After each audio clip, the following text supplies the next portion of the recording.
bienvenue dans le Studio Mobile, la première émission cette année. Nous vous rappelons que vous pouvez réagir en direct sur les réseaux sociaux avec le hashtag le Studio Mobile. Vous allez nous retrouver un samedi sur deux à 20h sur les box. Alors on va énumérer les canaux. Orange, donc le canal 168, Bouygues 127, Free 154 et SFR 178. On est très heureux de vous retrouver. Grégory, bonjour. Bonjour. On accueille Yves Rizel de Cobuzz. Bonjour Yves. Bonjour. Merci d'être venu nous rejoindre par ce froid polaire. Tout de suite, on attaque le sommaire. Le sommaire. Allez, tout Laurent. Alors, eh bien, on va parler évidemment de news puisqu'il y a pas mal de choses qui se sont passées depuis la dernière fois qu'on s'est vu. On détaillera ça dans quelques secondes. Évidemment, on parlera de l'actualité de Cobuzz et de la musique en ligne, du streaming et tout ça. Yves est là pour nous parler de tout ça. Et Greg, je crois que tu as testé pas mal de nouvelles choses. Ouais. On parlera notamment du Galaxy A de Samsung. La gamme A, oui. Voilà. D'une montre connectée Asus ZenWatch et d'une caméra HTC RE qui est juste là devant nous. Et puis après, ma foi, il sera toujours le temps de se quitter. Ouais. On marque une petite pause et on se retrouve tout de suite pour les news.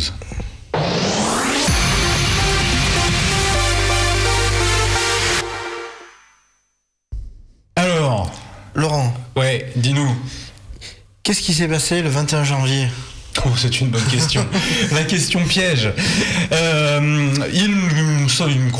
crois me souvenir que Free a lancé un service innovant, une fois de plus. Le 21 janvier ? Non, c'est pas le 21 ? Non ! De quoi tu parles ? Le 21 janvier, voyons, je sais que tu es un spécialiste de la chose de Microsoft. C'était la grande conférence de début d'année de Microsoft où ils ont donné des détails sur Windows 10. Donc Windows 10, je veux dire, c'est pour les grosses tours, les PC, les machins. Mais non, c'est aussi pour nos téléphones, pour les tablettes, puisque ça va être véritablement unifié cette fois-ci. Donc il y aura un seul Windows pour tous les produits de 4 pouces, donc les smartphones, on va dire plutôt d'entrée de gamme, jusqu'aux télé connectées, car ils vont se lancer aussi dans la télé connectée. Tout ça réuni par le même OS et par des applications faciles à adapter pour des diagonales d'écran qui n'ont rien à voir les unes par rapport aux autres. Donc voilà. Donc ils ont donné quelques détails. Ouais. Ils ont confirmé, donc on s'en doutait un petit peu, que Windows 10 serait gratuit, enfin la mise à jour Windows 10 serait gratuite pour tous les possesseurs de Windows 7 et de Windows 8. Donc ça reprend un peu ce que fait Apple, où les mises à jour sont gratuites. Donc l'avantage, c'est d'accélérer la migration des gens, parce qu'ils n'ont pas à dépenser. Et donc après, simplifier le travail du support, des développeurs. Il n'y a pas 36 versions. Toi, qu'est-ce que tu as retenu donc de moi, j'ai retenu qu'il allait surtout y avoir un nouveau navigateur. C'était nécessaire depuis le temps que Explorer était, en légère perte de vitesse. En très légère perte de vitesse. Il y a encore une personne qui se sert d'Explorer. Elle veut pas en démordre. Mais il y a des gens qui ne démordent pas d'Explorer. C'est pareil. Oui, c'est voilà. Les gens qui sont habitués. Le GPL, par exemple, c'est le seul encore qui. Non, c'est pas faux. Non, moi j'ai retenu surtout les bureaux virtuels en fait. Je suis un grand adepte des bureaux virtuels. J'ai des espaces de travail, partagés. C'est plutôt pratique pour s'organiser. Et ça, c'était quand même très attendu. Ça manquait, on va dire, dans l'OS moderne aujourd'hui. On était obligé de passer jusque-là par des applications tierces et c'était un peu casse-pied. Ça marche pas toujours très très bien d'ailleurs. Et puis c'est quand même des choses qui se font chez Linux, par exemple, pour ne citer que depuis plus de 10 ans. Ouais, depuis toujours, quasiment. Ça y est, sur macOS aussi. Ouais. Oui, en plus, oui. Enfin ça, c'est lié. Qu'est-ce qu'il y avait d'autre après, alors ça c'est pour les joueurs, mais l'exclusivité avec DirectX 12, donc c'est une partie de programme pour les joueurs, pour mettre les jeux plus réalistes, etc. Mais ça sert aussi pour le son, paraît-il. Donc ça vous intéressera peut-être à terme. Puis les premiers smartphones qui vont arriver courant de l'été, je crois, c'est ce qui a été annoncé a priori. Pour la rentrée, quoi. Voilà. Et en octobre, l'OS disponible pour les gens, pour les mises à jour. Donc ça, c'est encore un peu flou, notamment pour les smartphones. On ne sait pas encore quel smartphone actuel pourra être mis à jour en Windows 10, Windows Phone 10 ou Windows 10, on sait pas. On peut présupposer que tous les smartphones ne seront pas compatibles. Voilà. d'entrée de jeu. D'entrée de jeu, a priori, les hauts de gamme le devraient l'être, mais bon. Moi, j'ai retenu aussi un grand retour.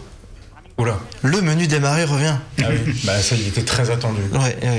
Vous êtes plutôt Windows, Yves, ou J'avoue, je suis plutôt Mac. Plutôt Mac. C'est pas grave, hein. Oui, c'est pas grave.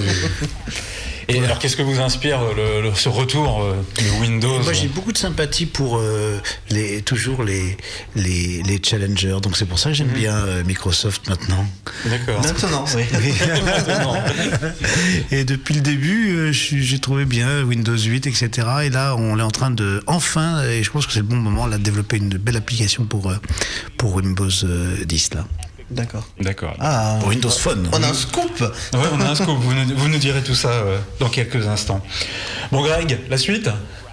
Oui. Allez. Il y a 3 ans. Alors, le 10 janvier 2015. Tu recommences avec cette date. Oui, recommence avec... Non, 10 janvier donc 2012, parce que là, c'est la 3e année. C'est le 3e anniversaire de l'offre Free Mobile.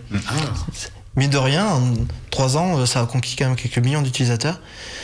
Ça a surtout fait bouger le marché. Ça a fait bouger le marché, notamment ces histoires d'engagement. C'est fini, en gros. Oui, entre autres. Entre autres, oui. Et là, ça fait ces 3 ans. Donc, l'actu est toujours très riche avec Free. C'est une boîte vraiment qui bouge beaucoup. Qu'est-ce qui est riche avec Free?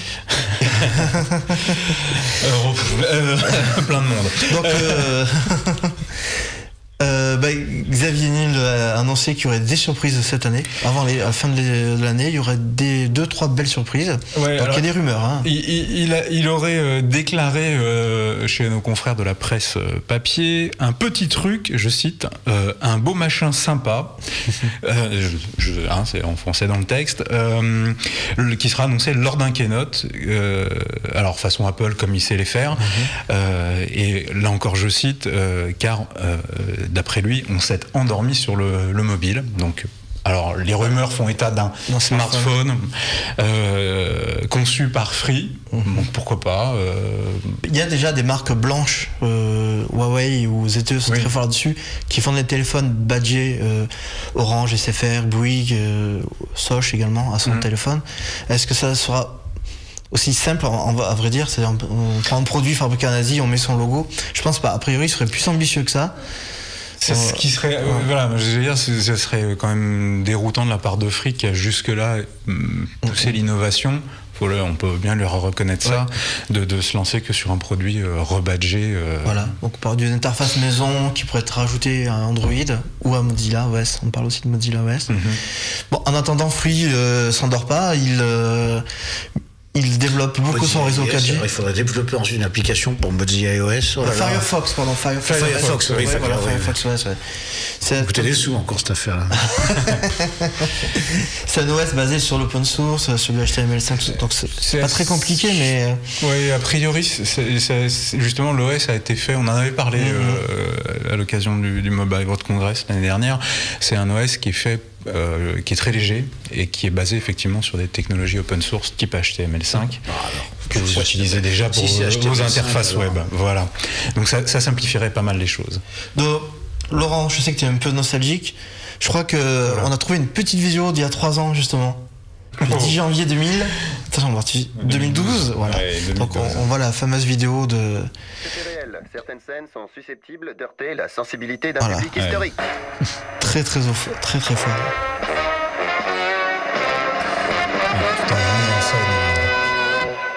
Condamné en novembre 2005 à payer 534 millions d'euros pour s'être entendus dans le cadre d'un Yalta visant à maintenir leur part de marché respective, les 3 grands opérateurs français qui se partagent le pactole du téléphone mobile ont-ils vraiment fait amende honorable? Rien n'est moins sûr. Malgré la confirmation de la sanction en juillet 2007, Orange, SFR et Bouygues Télécom ne sont pas loin de récidiver, en reprenant en chœur le slogan TSF pour tout sauf Free. Lobbying intense, désinformation, intox, chose-trappe et pot de banane, retraçons ensemble les péripéties qui ont jalonné l'arrivée de Free dans l'univers impitoyable du mobile à travers les commentaires des opérateurs en place et de ce qu'on a rapporté, les médias.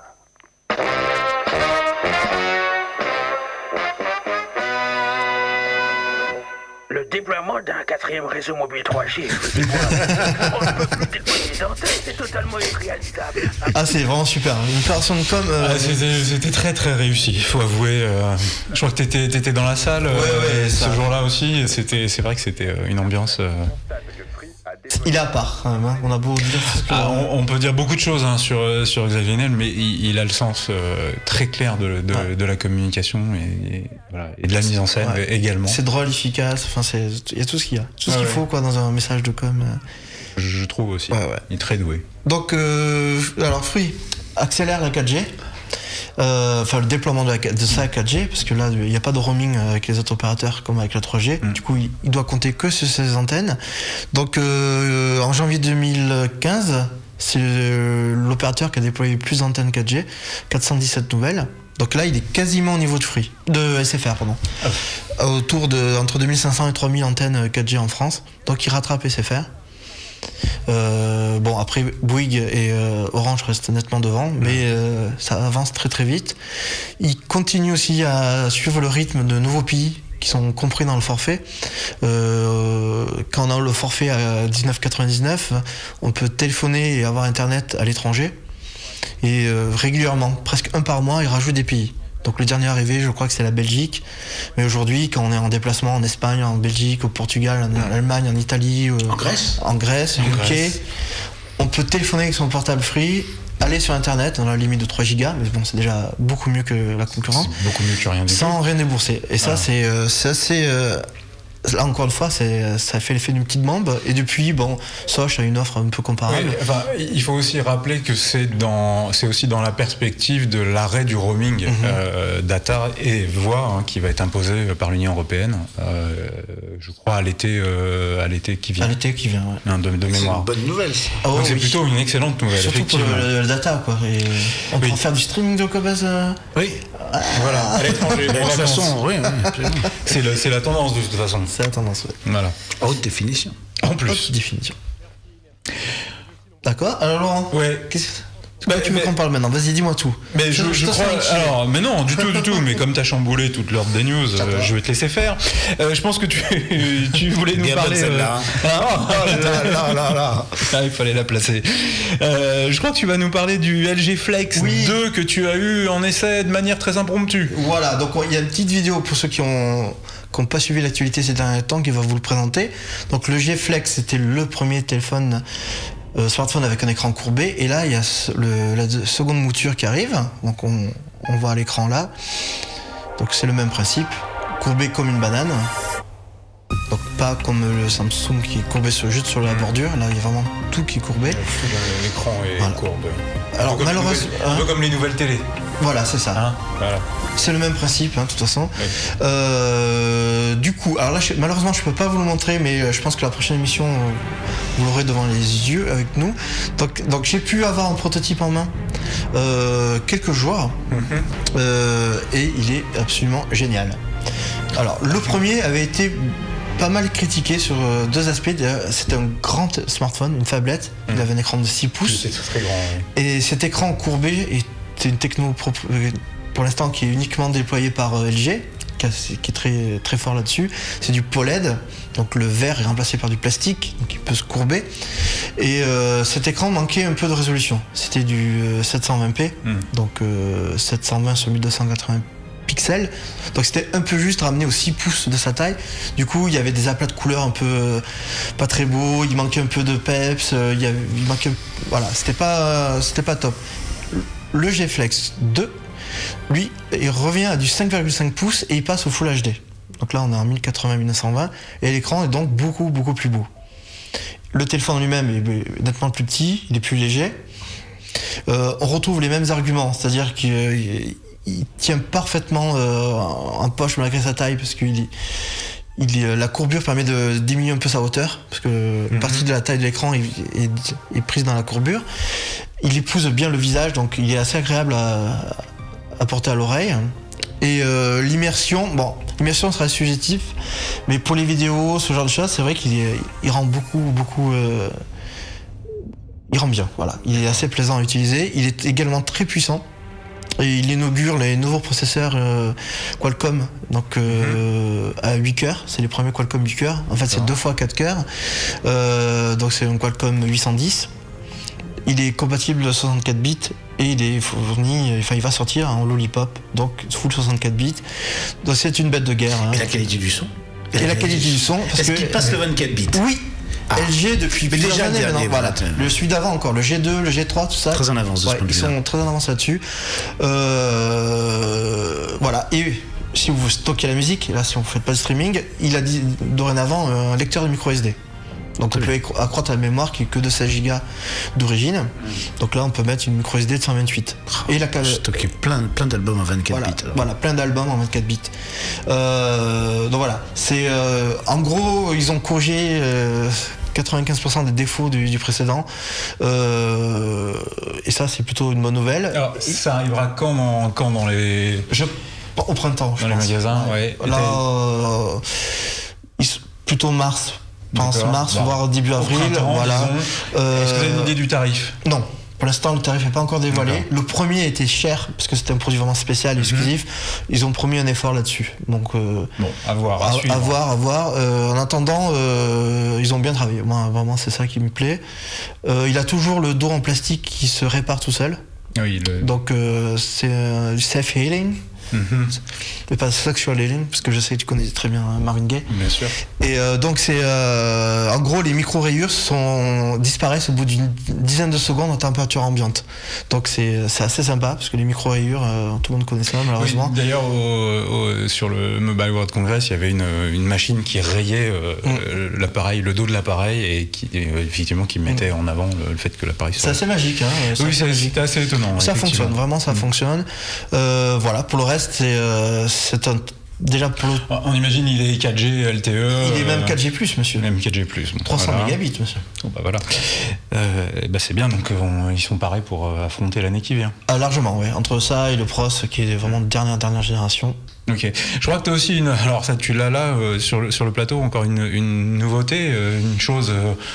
très intéressante en provenance de J'en ai tellement. Oui, c'est ça, de notre ami de chez nos amis de Microsoft maintenant. Oui, il faut plus dire Nokia, t'étais à ça de dire.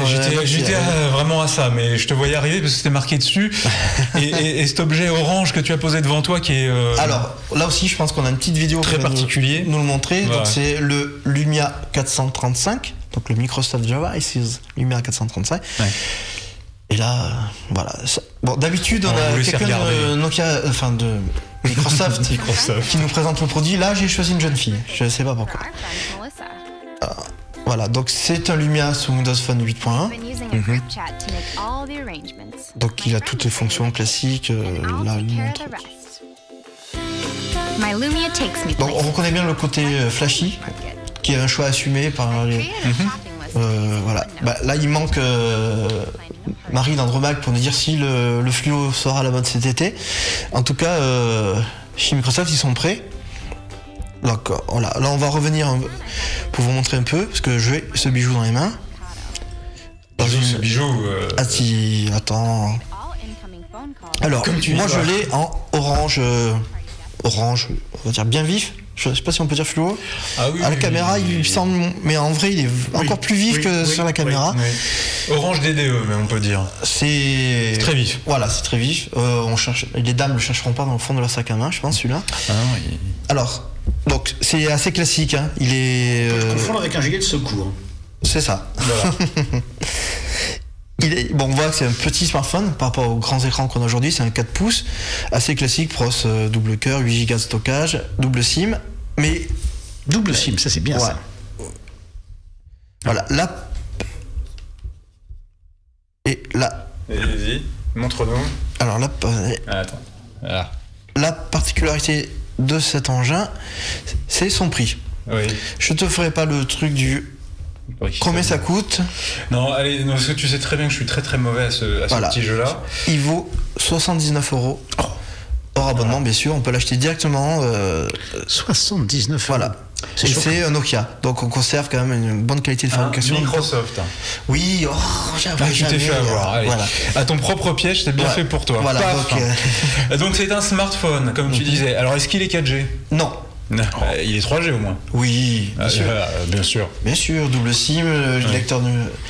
L'écran, tu l'as pas dit. C'est du 4 pouces, c'est pas HD, c'est du 800, 400. 800, 400. 79 €. Moi, il me semble robuste. Je ne veux pas prétendre avoir fait un test. Solide comme ça. Voilà, ça a fait robuste. 79 €, je pense que c'est un téléphone pour les ados, par exemple. Ils ont tendance à casser un téléphone par semaine. Pour les mamies aussi. Ah oui. Et les mamies aussi, oui. Les touches sont peut-être un peu petites. Mais bon. Mais donc voilà, 79 €. Alors, il y a une concurrence énorme en ce moment sur les prix. Oui, c'est la nouvelle tendance. Les smartphones. Voilà, il y a de la 4G à 99 € qui arrive. Oui, c'est ça. Mais chez qui? Chez Infinix. C'est le Razjet 4G. Ça, c'est ta spécialité. Voilà, c'est des marques peu connues encore, mais chinoises, bien sûr, faut pas se voiler la face. Mais là, on a quand même une qualité. Alors, non, j'ai dit une bêtise. Vous étiez en train de vous voiler la face. Et bon, faites attention. Donc voilà, c'est un bon smartphone, pratique, fluide, parce que Windows Phone réagit bien à des petits. C'est une interface assez légère. Voilà, avec des petits hardware. Ouh, j'ai fait une liaison. Oui. Et contrairement souvent aux Android d'entrée de gamme qui manquent un peu de fluidité. Donc là, c'est optimisé, ça fonctionne nickel, ça réagit au quart de tour. Voilà, on peut aller voir les tuiles. C'est toujours la fameuse interface tuile. Voilà, l'appareil photo, bon, c'est du 2 mégapixels. Par contre, voilà, c'est. Ça permet de faire des photos. Il y a focal fixe et il n'y a pas d'autofocus, il me semble aussi. D'accord. Ce petit. Ça fonctionne bien. Voilà, ça fonctionne bien pour 79 €. C'est un bon point. Ou alors comme téléphone pour aller au ski par exemple. Oui, tu laisses ton bel iPhone. Pour la neige, c'est formidable. Voilà. Et c'est disponible. C'est déjà disponible. Ça arrive là, oui. Ça arrive chez tout le monde. Chez tout le monde avant la fin du mois. D'accord. Bon, c'est une bonne chose. Je pense qu'on a fini avec toutes ces brèves. On va marquer une toute petite pause et on se retrouve tout de suite après.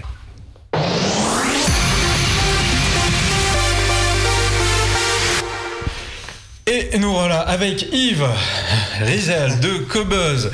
Alors Yves, vous n'êtes pas là pour nous parler du temps qu'il fait. Il fait froid.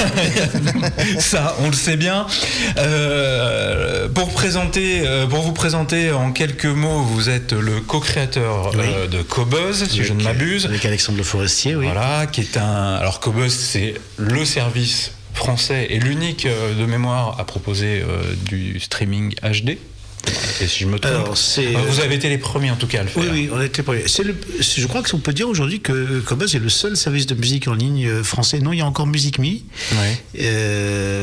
qui ont leur véritable technologie. Je parle de services qui ont une vraie technologie. Je ne parle pas de services qui utilisent des marques blanches. Donc je pense qu'on est deux encore à exister à faire du streaming, puisque le troisième, qui paraît-il est connu, mais n'est plus français, puisque beaucoup de capitaux étrangers désormais, donc on peut considérer qu'il n'est plus français. Donc on est village gaulois qui résiste et on était en effet les premiers à faire du streaming qualité CD.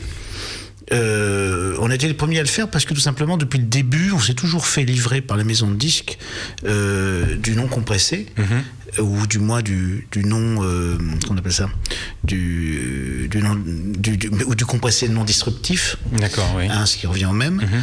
Donc on était les premiers à pouvoir le faire aussi, parce qu'il m'a toujours semblé dès le début de la musique en ligne que la moindre des choses était du moins de ne pas régresser en termes de qualité. C'est très étonnant de voir quand même qu'il a fallu 12 ou 15 ans pour qu'on commence à avoir de la concurrence. On a été créé donc en 2008. Dès le premier jour, et même avant d'ailleurs, j'avais commencé à stocker la musique en qualité soit FLAC, soit WAV. Et c'est très étonnant de voir que seulement là, maintenant, la concurrence se réveille, commence à avoir des services, etc. Alors, peut-être que pour nos téléspectateurs qui ne sont pas forcément aussi pointus que vous sur la qualité de stockage audio, vous pouvez peut-être expliquer la différence, parce que vous connaissez forcément beaucoup mieux, même que nous d'ailleurs, les produits et l'intérêt du son HD. Peut-être pouvez-vous éclaircir un petit peu pour nos téléspectateurs, justement, la différence entre une qualité audio 24 bits, 192 Hz. Alors, en fait, il y a trois étages. On va dire qu'il y a la qualité compressée, le meilleur compressé, grosso modo, sur le MP3 320. Enfin bon, on peut faire du HOG, etc. Bref.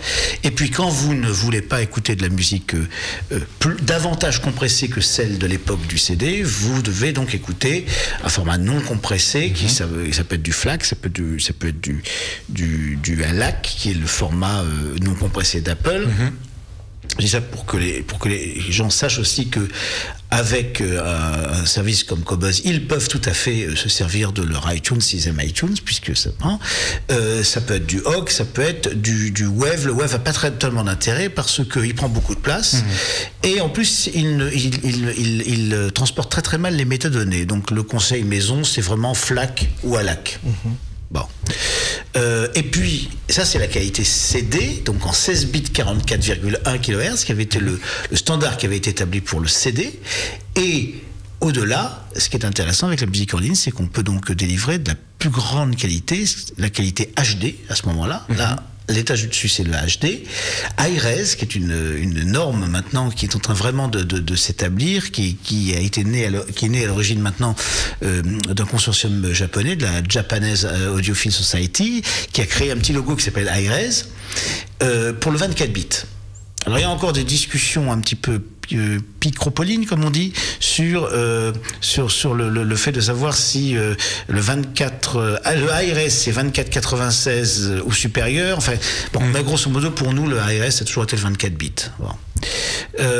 Ça permet donc d'avoir une expérience supérieure à celle du CD. On se rappelle, enfin je sais pas, en tout cas les vieux se rappellent, qu'à l'arrivée du CD, énormément d'audiophiles, d'amateurs de haute fidélité ont hurlé en disant que la qualité de CD les faisait régresser par rapport au vinyle. À l'époque, on les a pris pour des tout dingues. C'était un grand débat à l'époque. Ils avaient raison. Ils avaient raison.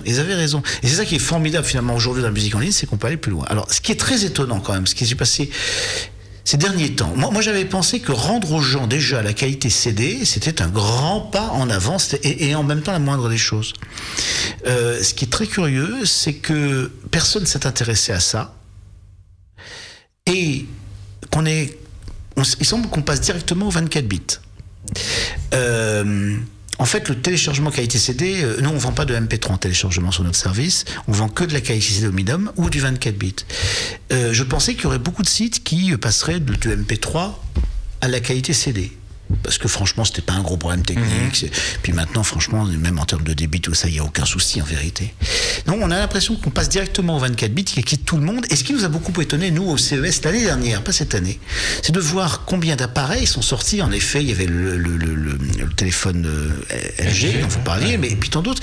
Donc, on a l'impression que les fabricants d'appareils, sans même véritablement se consulter avec, je dirais, les fournisseurs de contenu, les fournisseurs de musique, ont foncé dans le fait de proposer des appareils jouant le 24 bits, alors même que finalement il y avait si peu de plateformes en proposant.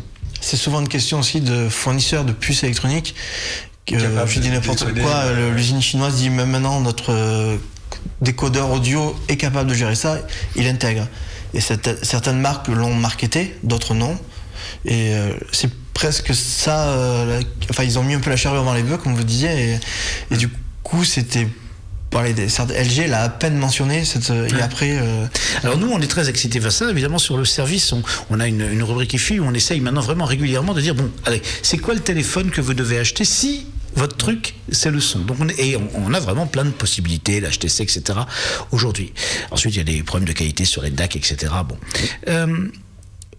Ce qui est très marrant, c'est que, en ce qui concerne le passé, je sais très bien que, mis à part, pour faire du 24 bits avec les enregistrements du passé, on est quand même assis sur un siècle de musique enregistrée. Il faut repartir des bandes originales. Enfin, pour le faire bien, il faut repartir des bandes originales, à supposer qu'on les ait encore, qu'elles soient en bon état. Dépenser quand même un peu d'argent pour les réenregistrer, les masteriser. Voilà. Donc, on va probablement pas faire ça sur l'entièreté du répertoire. Vous avez dit DAC, vous pouvez préciser un peu ce que c'est un DAC? Convertisseur audio numérique, qui va permettre de faire en sorte que quand bien même votre appareil lit le 24 bits, qu'il ne soit pas dégradé par la suite par le circuit électronique. D'accord. Donc, on peut par exemple brancher un DAC sur un téléphone pour être garanti à ce moment-là d'avoir la qualité de son bien le casque sera branché sur le DAC. Voilà, absolument, une espèce de petit intermédiaire, ça coûte plus très cher et c'est, je dirais, la première bonne action à faire quand on veut passer à la musique en ligne de qualité. Dans le futur, finalement, le 24 bits, c'est le format d'enregistrement de tout le monde aujourd'hui. Donc, on va être dans une situation où, grosso modo, et je peux vous dire, c'est 80% maintenant des contenus qui nous sont livrés en ce qui concerne les nouveaux enregistrements, le sont en 24 bits. J'aurais jamais même imaginé cela il y a 2-3 ans. Et donc, le futur de la musique est clairement le 24 bits. tout sortira en 24 bits, et je ne pense pas que ça va rester quelque chose de confidentiel ou un truc de niche, un truc pour nichard, vous voyez, pour les gens qui écoutent leur câble. Vous pensez que ça va être rendu, enfin... Voilà, c'est-à-dire que c'est comme la 4K, si vous voulez. Ça va être vendu à tout le monde. Ce qui n'était pas tout à fait, j'avoue, ce que j'avais imaginé. J'avais pensé que ça resterait quand même un format... Et là, voilà. Et là, en fin de compte, je pense que c'est ça ce qui est très très intéressant. Du coup, il est absolument, comment dire, urgent que les services de musique en ligne, fassent leur métier, et livrent cette qualité à leurs utilisateurs. Alors il y a 3-4 ans, quand on a été voir les maisons de disques en leur disant, vous savez, nous on veut du 24 bits aujourd'hui, alors il y avait quelques labels qui comprenaient, qui l'avaient fait, mais les autres nous regardaient vraiment avec des yeux ahuris, quoi. J'aurais pas imaginé que 3 ans plus tard, on en soit... Tout nous est livré en 24 bits aujourd'hui. C'est extraordinaire. Enfin, vraiment, tout. 80%. Vous appelez ça Studio Master. C'est-à-dire que les studios, quand ils enregistrent un artiste, ils enregistrent en 24 bits. Alors, franchement, on va laisser tomber peu à peu cette... Studio Master, c'est un peu une terminologie un peu publicitaire à l'origine, pour bien montrer aux gens, vous allez pouvoir écouter ce qui est sorti de la console. Le premier gros succès qu'on a eu avec le 24 bits a été l'album de Daft Punk, qui a été également un succès mondial. Il se trouve qu'on avait rencontré un peu avant le gars qui a fait le mastering de cet album. Et on avait fait une interview de lui, on lui avait demandé c'est quoi votre rêve en tant que voilà. Il dit moi ce que j'adorerais c'est travailler au mastering d'un disque de Daft Punk. Et puis 2 ans plus tard on s'aperçoit que c'est lui qui l'a fait. Alors on l'appelle, on lui dit donc on pourrait pas avoir le 24 bits. Non, moi je l'ai, mais il nous a dit un truc très intéressant. Il dit mais oui, le 24 bits c'est le vrai truc, quoi. Tout le reste c'est des dégradations. S'ils sont d'accord, moi je vous le fournis. C'est comme ça qu'on était les seuls au monde pendant quelques mois à l'avoir. Ça s'est extrêmement bien vendu. Je l'ai acheté. Oui, je pense que tout le monde l'a acheté sur Cobalt. Et ce qui est très marrant, c'était les réactions des jeunes gens qui disent le son, etc. Parce qu'en fin de compte, le phénomène des casques, qui quand même dure maintenant depuis quelques années, correspond bien à une volonté d'être plus confortable dans ses oreilles. Il y a une recherche comme ça, même sur des casques qui colorent beaucoup les graves, etc. Il y a quand même une inspiration au confort sonore. On n'est pas fou en espérant quand même vouloir plus de confort sonore. Alors, vous qui êtes visiblement un audiophile averti, sur quoi ça s'écoute ?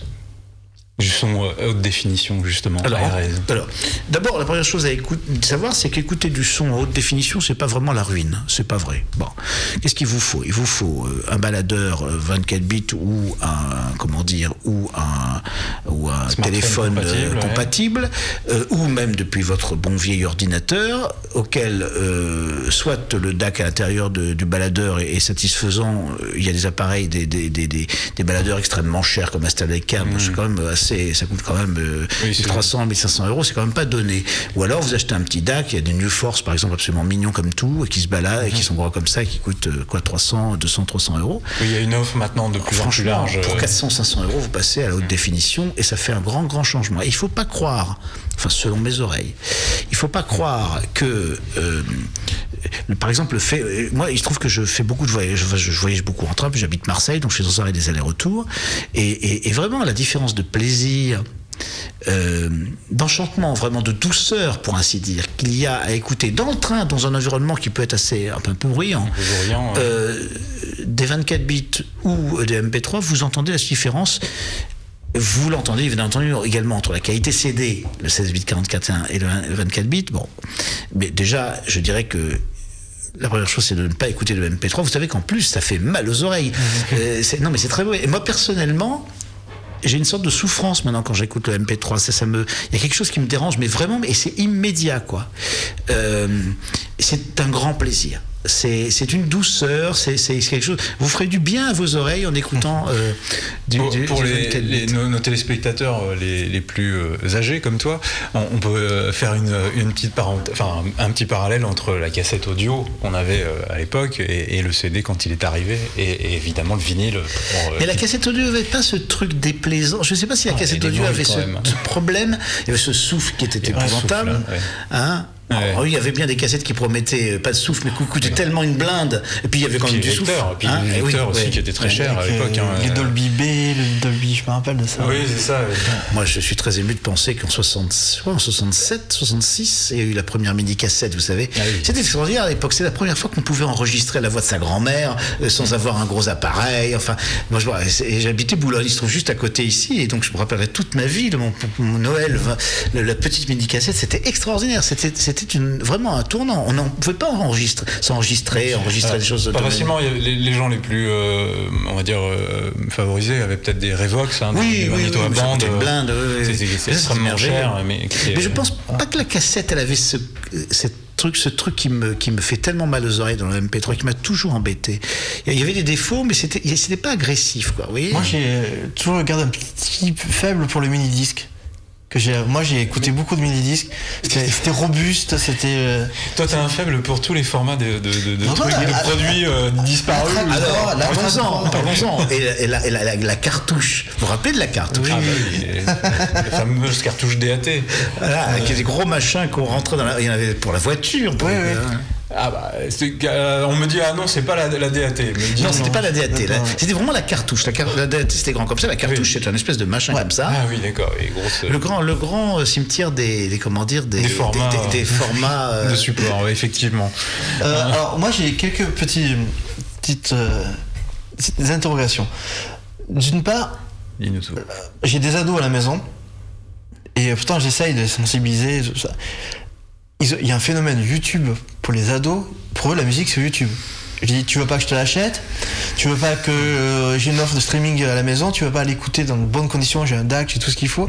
Oh, je veux sur YouTube. Fais-le toi, tu sais mieux le faire, l'ado. Donc, il y a quand même une éducation. Je sais pas comment vous. Je crois que vous savez, c'est l'industrie qui fait l'éducation. Donc, en fait, même YouTube vient bientôt sortir une offre un peu payante, etc. Ils vont augmenter la qualité. C'est pas un problème pour eux d'augmenter la qualité. Vous voyez, je m'en fais pas tellement. C'est vraiment dommage qu'il y ait eu finalement une sorte de paresse. Vous savez, les services de musique en ligne, tous les services de musique en ligne, ils ont été tous créés par des gens qui n'étaient absolument pas dans la musique. C'est des gens c'était soit du tech, soit de la tech, et encore c'est les moins pires, donc, soit des financiers, ou plutôt les financiers finançant des tech. Parce que vous savez, la musique est quelque chose, enfin, l'enregistrement de musique, c'est quelque chose qui est un métier, et c'est très important de le connaître de l'intérieur, si vraiment on prétend respecter les artistes, respecter la musique. Les artistes passent un temps fou en studio pour aboutir à ce fameux master, à ce fameux 24 bits ou pas 24 bits, déjà 16 bits. Ils ont toujours passé un temps fou pour essayer de manière presque obsessionnelle d'arriver au point. Vous savez, quand on dit Johnny, il est rentré en studio pour 3 mois, ça coûte une blinde. Hein, ça. Oui, bon, il passe un temps fou pour préparer un truc qui soit nickel. L'ingénieur du son passe un temps fou pour arriver au montage parfait. Et tout ça, on avait l'impression depuis quelques années, c'était vraiment jeté comme ça et dégradé n'importe comment. Voilà, et les gens qui ont créé les services de musique en ligne n'étaient absolument pas des gens de musique. Alors, moi j'ai une question, est-ce que ça serait pas lié aussi à l'époque de la création de la plupart de ces services, lié entre guillemets au faible débit des réseaux Il y a ça, mais par exemple quand j'ai commencé à me préoccuper en 2003 de stocker de la musique, c'était avant Cobuzz, pour d'autres activités, j'ai tout de suite pensé, il y avait déjà la fameuse, comment ça s'appelle, la fameuse loi de Moore, elle s'applique aussi au débit sur les réseaux, si vous voulez. Bon, je me disais, il n'y a pas de problème, on va stocker en haute qualité, il sera toujours, et ça ne sera pas de temps perdu. Non, je pense qu'il y avait une méconnaissance totale de ça, un désintérêt. Et c'est assez grave parce que c'est pas seulement sur le son qu'il y a eu cette régression incroyable, c'est aussi sur les métadonnées, par exemple. C'est-à-dire que on vous vendait des trucs à écouter, il y avait rien avec, vous savez pas qui chantait, vous savez pas qui est l'auteur de la chanson, vous savez pas. Il y a eu une dégradation considérable de l'information. Et sur les services de musique en ligne, il y a eu le déni, par exemple, du label. En fait, en musique, c'est très important en production les labels. Un label, c'est un monsieur qui crée une collection de disques et qui a des idées, évidemment. Et donc, quand on clique sur le nom d'un label et qu'on voit toute la production du monsieur, ça correspond à une philosophie de la production. Pensez à des, je sais pas, à la Motone, pensez à une Blue Note, pensez à donner quelques exemples. Donc c'est très important. Et dans ces services de musique en ligne, il n'y avait pas moyen de choisir un label pour chercher par label. Et puis enfin, par rapport, je dirais, aux grands mélomanes, dans tous les genres musicaux, hein, ça peut être le R&B, ça peut être le classique, ça peut être le jazz. Chez les gens qui aiment vraiment la musique, tout le monde aime la musique, tout le monde aime écouter de la musique, mais la pratique de l'écoute de la musique, c'est un peu une pyramide entre les gens qui écoutent la musique alors comme ça pour pas là, et puis des gens qui sont assez passionnés, et puis très passionnés et complètement passionnés au point de collectionner tous les disques de Céline Dion en version japonaise et c'est des passions. On t'a retrouvé. Cette passion musicale, elle nécessite des services de musique en ligne qui donnent de l'information, qui donnent de la qualité. Alors, malgré l'augmentation de ces débits, le streaming, pour l'instant, en offre de streaming, on va pas encore 24 bits. Non, alors, on vend très bien en 16 bits. Moi, à Marseille, là, sur le réseau 4G, je stream dans la voiture le 16 bits et ça se passe très bien. On fera alors, voyez, on est passé d'une époque où on était entièrement compressé et maintenant on me dit, et constamment, ça fait chaque jour, là, en ce moment, mais alors le streaming 24 bits. Alors, oui. Voilà, c'est-à-dire qu'on passe d'un extrême à l'autre. C'est-à-dire, on va comme ça. Non. Alors, on va streamer en 24 bits. Maintenant, est-ce que économiquement, alors là, pardon si je parle économique, parce que je pense un petit peu aux revenus des producteurs, si vous voulez. Le streaming est assez mal fichu du point de vue modèle économique, en particulier en ce qui concerne la répartition, disons, des droits, etc. Le partage du gâteau qui a été un service de streaming recueille un paquet d'argent chaque mois et le redistribue. Et actuellement, on peut dire grosso modo que le système écrase les répertoires minoritaires, on va dire ça comme ça. Et vous ne savez pas, en fin de compte, quand vous êtes sur un service de streaming, un producteur, un artiste, vous ne savez pas finalement le prix auquel vous allez vendre votre stream.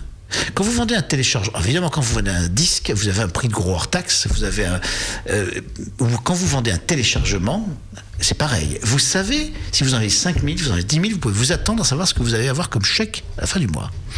Quand votre musique est écoutée sur les services de streaming, vous ne savez pas. Il n'y a pas de prix fixe. Pourquoi ? Parce que il y a une masse d'argent qui est grosso modo la même chaque mois. Bon, elle augmente évidemment avec le succès du service.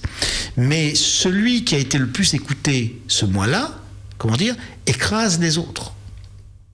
Donc en gros, vous nous expliquez que les revenus sont variables en fonction en fait des charts, comme ça pouvait l'être à l'époque. Et plus un service est animé de manière mainstream, on va dire, et moins évidemment ce service-là va rapporter au répertoire minoritaire. C'est pas seulement des répertoires minoritaires, des répertoires en développement. Tout le monde, un jour ou l'autre, avant d'être connu, a été inconnu. Oui.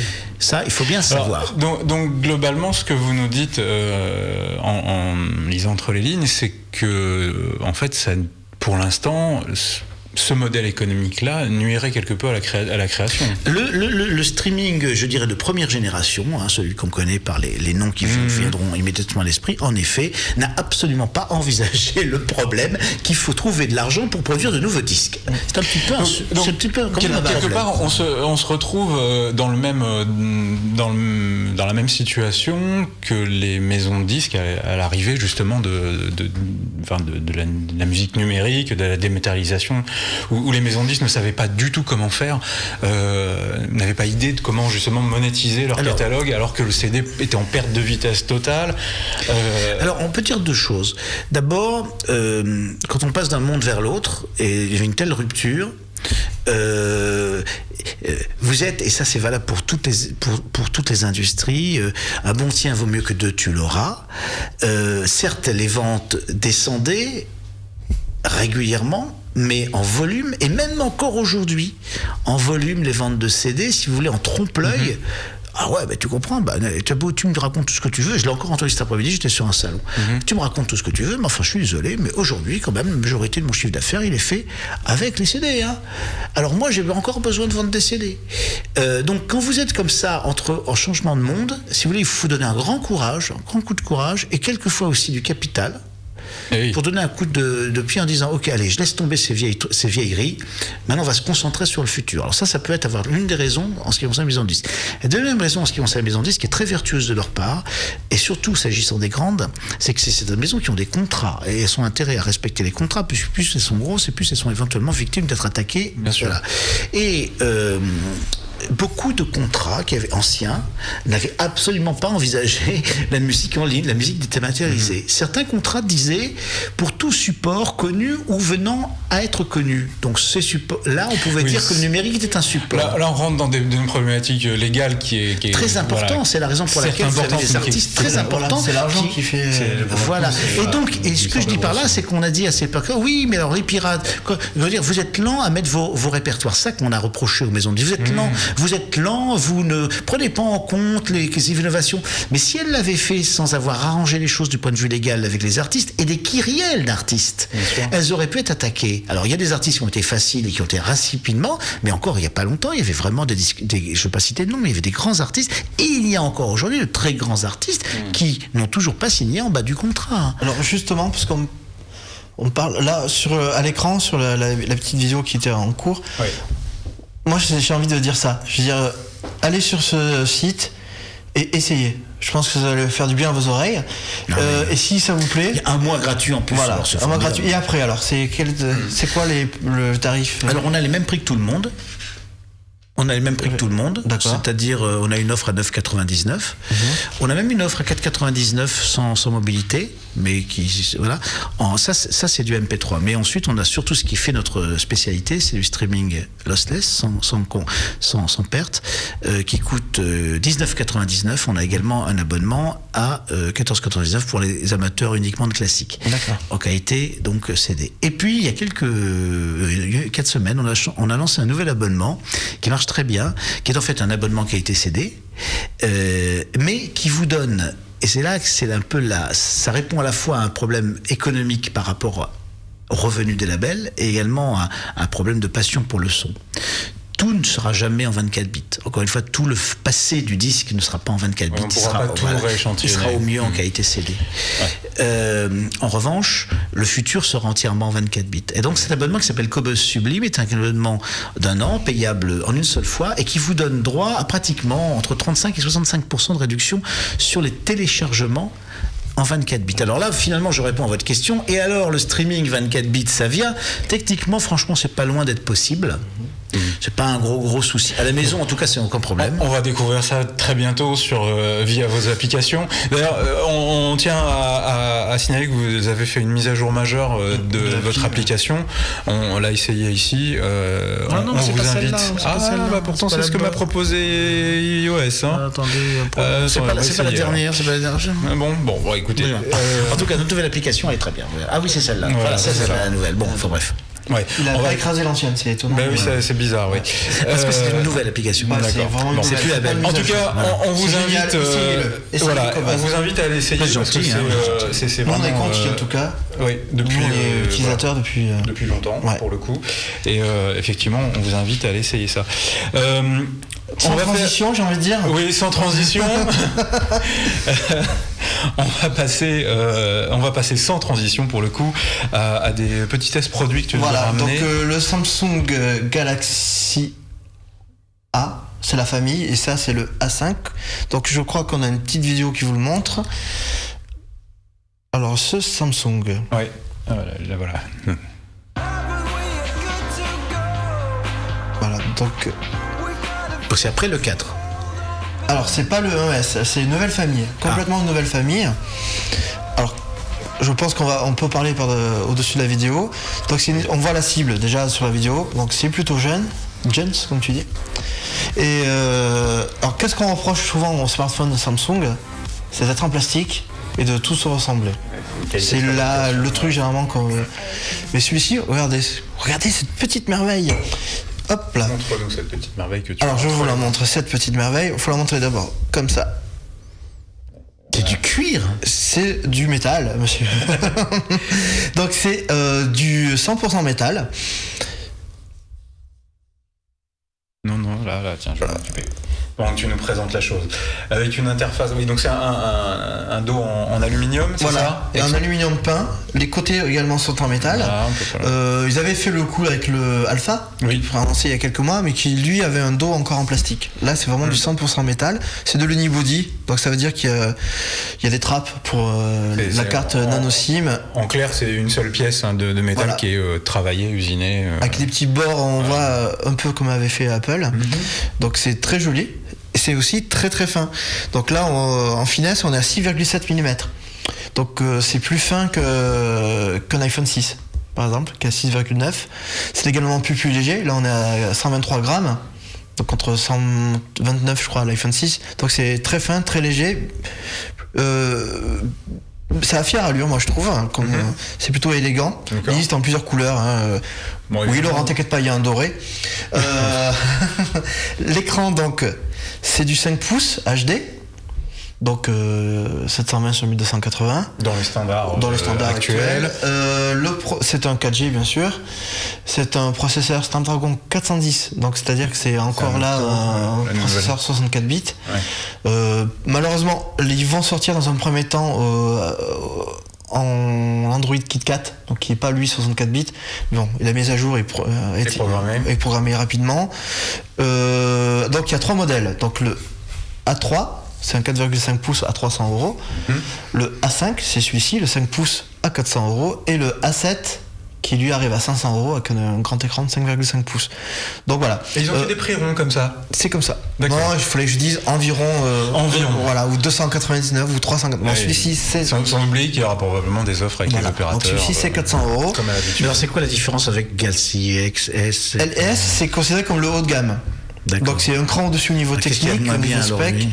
Alors le pros, moi c'est le gros problème. Le bémol de ce produit, ça serait son pros qu'on retrouve aujourd'hui chez la concurrence dans des entrées de gamme, dans des téléphones autour de 200. Là on est à 400 €. Donc certes c'est très beau, c'est très bien fini, c'est des beaux matériaux, mais le pros est un peu sous-dimensionné. Il fonctionne très bien, KitKat réagit bien, il n'y a aucun souci. Mais il manque le petit truc. L'autonomie est bonne. L'autonomie est. Alors, forcément, un téléphone très fin, on ne peut pas mettre une batterie énorme. Donc, on est à 2300 mAh.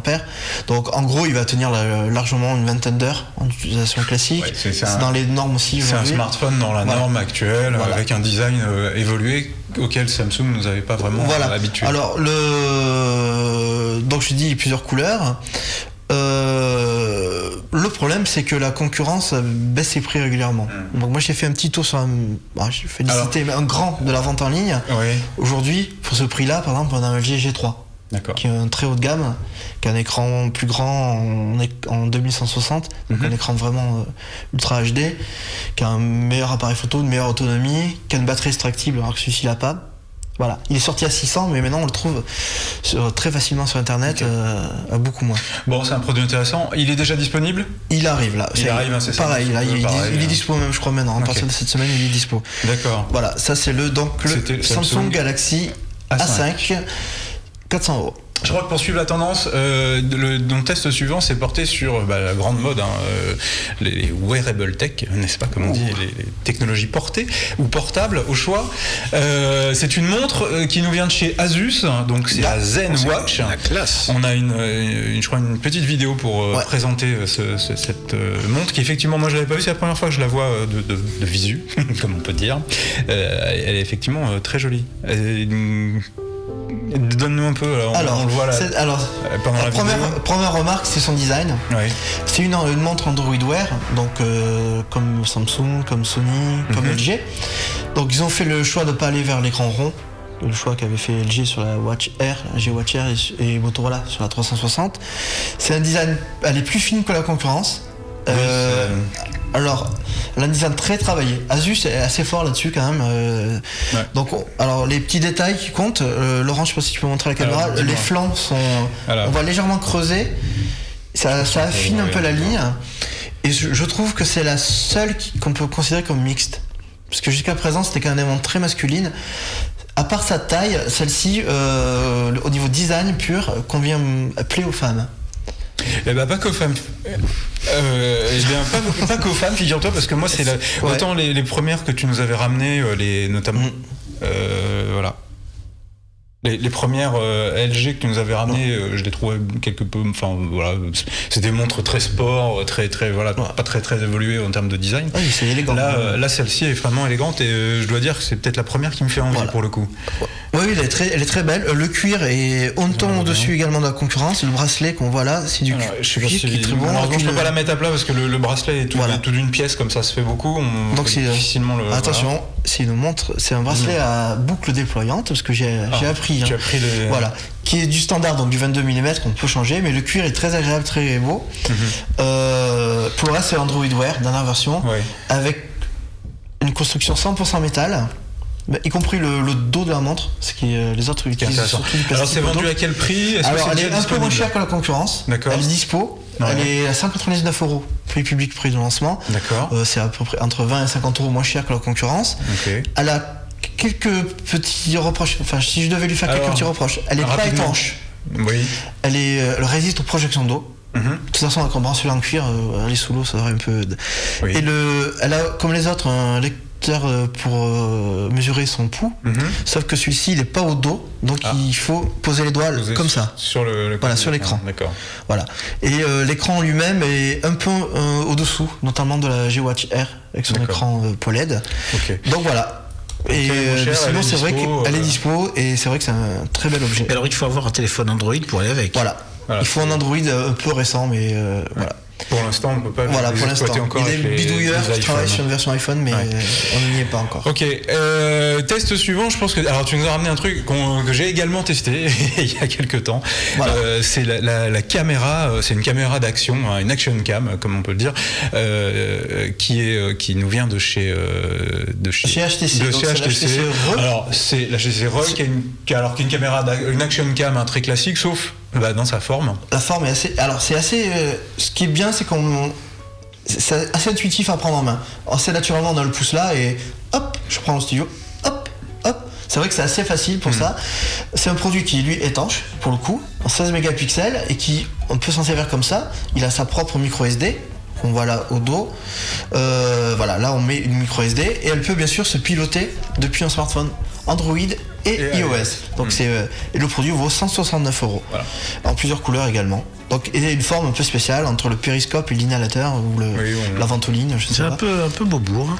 Oui, c'est un peu bobo, effectivement. Voilà. C'est pas toujours très pratique d'ailleurs en fonction de l'utilisation que vous faites. Si c'est pour l'avoir à la main, c'est bien. Ouais. Si c'est pour une autre action, c'est moins pratique. D'accord. Et écoute, je crois qu'on a fait le temps. On a déjà dépassé le temps et on va se dépêcher de vous dire au revoir. Yves, merci d'être venu. Merci pour ces précisions. Très intéressant. Greg, merci. Merci à toi, Laurent. À très bientôt. Je vous rappelle que vous pouvez nous retrouver sur les réseaux sociaux, évidemment sur les box. Et en replay et sur le site web. À très bientôt. Au revoir. Au revoir tout le monde.